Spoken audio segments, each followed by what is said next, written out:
Today we're talking about the 40 days on market report, but we have a little bit more stuff. Three things you need to know about what's going on in the real estate industry and how that affects you as a homeowner, home buyer, or just a person here in Santa Clara County.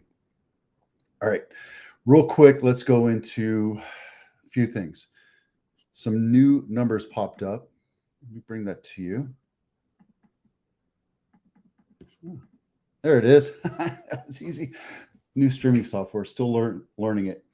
All right, median home value has dropped down to 363 from the very, very high of 416. This is US wide, right? Our median price here in San Jose is on average 1.392. Crazy, right? Days to sell over time is about 24, and this is, where is that? That's Santa Clara County, I believe, and then Santa Clara County absorption rate means that it's how long, if we stop putting new listings on the market today, we would run out of listings in 1.9 months, 2 months. We've been having this problem before. I've been telling people this for the very, very longest time. I don't know why that says 12.4. That's wrong. Don't look at that. We've been having inventory issues for a very long time. And it's not going away. I don't know. Do I have those numbers? That's this right here, right? This is Sacramento area, Sacramento region from Ryan Lundquist, Sacramento appraiser. He gave me the muse to get you this information right here, which I'll shrink down so you can see it. This was as of last week. We are down about 50%, 60% of where we need to be, maybe 70%. So we have a huge issue with inventory. Houses are still, if they're not priced right based on condition, location, and market condition, they're still going to sit on market, right? We have 90 houses in Santa Clara County, or no, of the entire area of all the 10 different counties, as well as here, 40 days is multiple counties, 174 units, 174 single family homes, less than $2 million still on market because they're overpriced. People aren't willing to listen or go there. They have other options. Buyers have the options right now. If it's priced correctly, it will go quickly. I think, yes, last week I told you that there was a statistic, 40% of the houses are going into contract before they even get on market. I mean, let's take a look at, let's see, just San Jose, where is it? Last 7 days, criteria. Sold last 7 days. Let's take a look.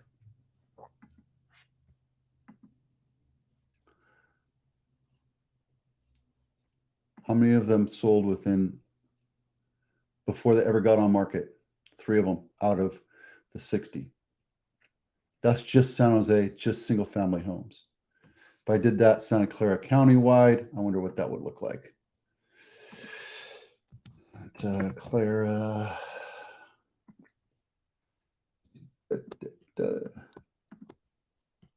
185 homes sold, Santa Clara County.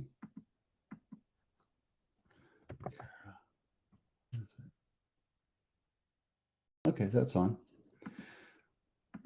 185 homes. 12 of them sold before they ever got off market. So you ask me, are homes selling? Yes, homes are selling, but they have to be priced correctly. They have to be priced. Pricing is the most important thing right now. If you have it overpriced, it's just going to sit on market. And I don't care what it looked like last April. Prices have come down because rates have gone up. Affordability is an issue, right? We're not even seeing REOs or bank loans come into the market. Before we go into the San Jose numbers, which are always exciting, I wanted to go over this thing. What happens if your bank goes bankrupt? What happens if your bank goes out of business and you have a mortgage tied to them? Well, nothing's going to matter because that legal paper in there says something to the effect of, if we fail, some other company will service your loan. You still have to loan, right? What happens if you're in process and you're buying a house and your bank fails, the one that you've chosen? Well, then you have to let the seller know, hey, seller, the bank we were using just went bankrupt. We're going to have to do this and change banks to find a loan. Just need to let you know. So I need another couple days to figure this out, and we'll give you a timeline once we figure things out. And if the seller says, no, I want to go somewhere else, let them go. They're going to be pricks and, whatever. What if you haven't closed a mortgage yet? Well, that's one. So what happens right? This is the problem.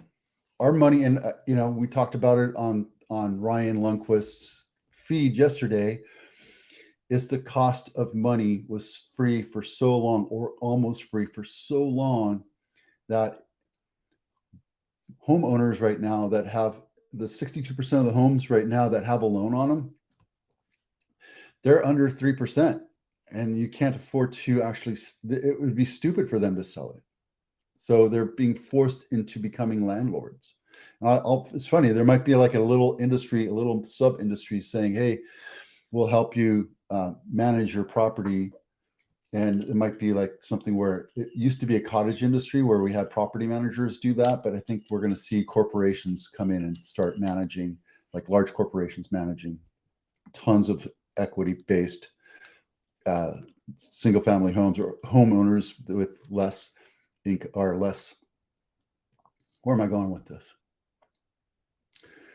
Homeowners with 3% or less mortgage rates, you're going to see them capitalize on going with corporations that manage property. And I think you're going to see that. I mentioned this multiple times over the last few years. Some of the tipping points that we have. Let me see if I can find it real quick.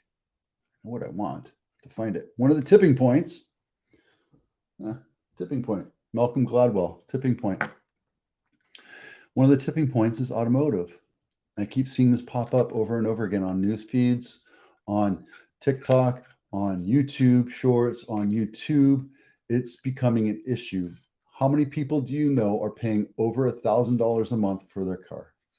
That's not normal, especially right now where, 60% of the people make less than $100,000 a year. It's just not affordable to do that, plus pay $3,000 or $4,000 a month for rent or mortgage or what have you, or more, and still have a living. There are news reports saying that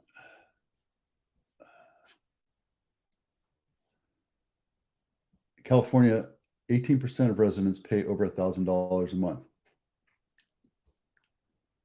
Right? Here are the APRs, the new interest rates. These are the recent interest rates. This isn't going away, guys. This is going to be one of the tipping points. This, as well as healthcare. All right, let's see. Don't forget financial intelligence. We have somebody coming up next week. I don't know if it's going to be our healthcare guru or our commercial banker, but we're going to spend 15, 20 minutes on the video with them and talk to them about what they do and how you can take advantage of their knowledge. Right. San Jose inventory is shrinking considerably. We have very low inventory, guys. If you know anybody that needs to get their house sold, this is the time to do it. Prices are stabilizing. You're not going to see April 2022 pricing, but you're going to have multiple buyers. There's a lot of people coming into the market. Remember where that number that I showed you here? Where is it? That's Santa Clara. Let's see how many homes sold over list price.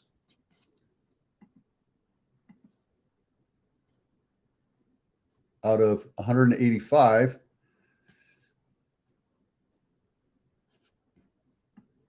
100 sold for over list price. Now, that one's not a whole lot, but still, it counts, right? That's part of the statistic. In San Jose, why did that go to 0? Oh, because I had that number wrong, I'm sure. Let's see. Oh, that's why. Sold price last year was right here. See, this is what happens when you rush, guys. Don't rush. Makes you look foolish. There we go.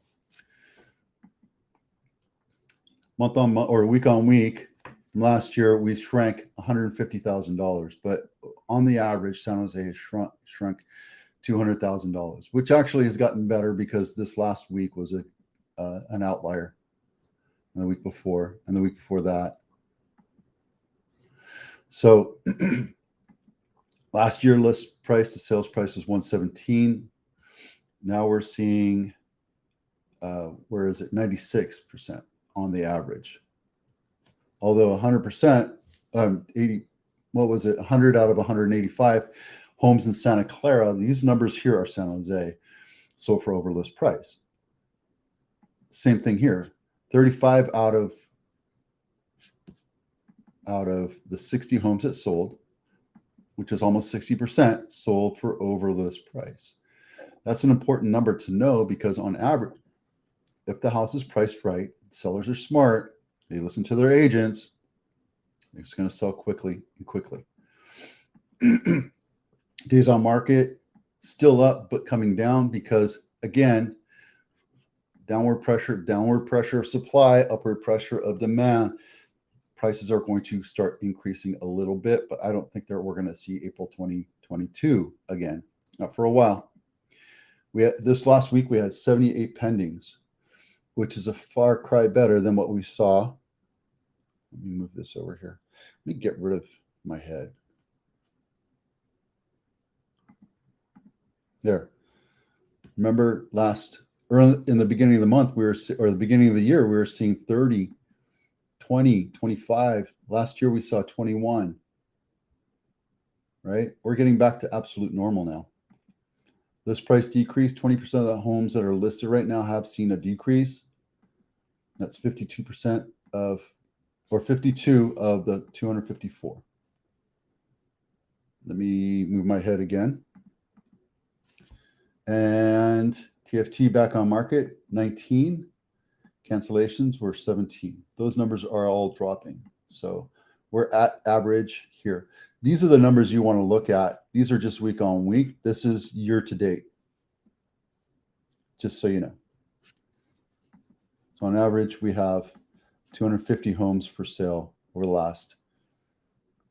at any given time since the beginning of the year. Transactions are down 50% year over year. We're down year over year $200,000 in value. That could come back up, right? Last year list price was 116 on average. Now we're 20% down, which is 96%. So what does all this mean? All this means is we're coming back into a normalized market. It doesn't mean we're crashing. We have so many homes, so many people still trying to buy houses. We understand affordability is an issue. We understand that if you're buying a car for $1,000 or $1,500 a month, your priority isn't to buy a house, right? Unless you're making $500,000 a year and you can afford it, right? And a lot of people out here can afford that. I have friends from high school that I talk to on Facebook, and I send out all these things. And like, there was this one where we had a floor plan, and here in Santa Clara County, San Jose specifically, I could tell you that this floor plan would cost probably $2 million to build. It was a beautiful house, maybe 2.5. And the land, unfortunately, would be like an older house, and you'd have to buy it for $1 or $2 million, and then demo it, and then that would be it. So you're looking at $4 or $5 million all in once you buy a house if you want to build it up here in San Jose. In other parts of the country, it's not going to be like that. It's going to be a lot less. And yes, you're going to spend maybe $1 million, maybe $1.5 million, maybe 1.2, depending on where you are, cost of labor, etc. But for the most part, it's not cheap to build anymore. Still, the values are in rebuild or resale homes, right? You're not going to get the same value in a brand new home because you're giving something up. You're giving up control because most of them are in HOAs or some sort of an HOA, and you have smaller land, and you are basically buying a McMansion, or you're so clustered together that you can see what your neighbor's eating for dinner. Older homes, you have more land. Yes, they're a little bit older, but you can fix them up, and there's still some value in that. So that's it. All right. Wednesday, April 5th, on Vito with Abitano. We'll see you out there.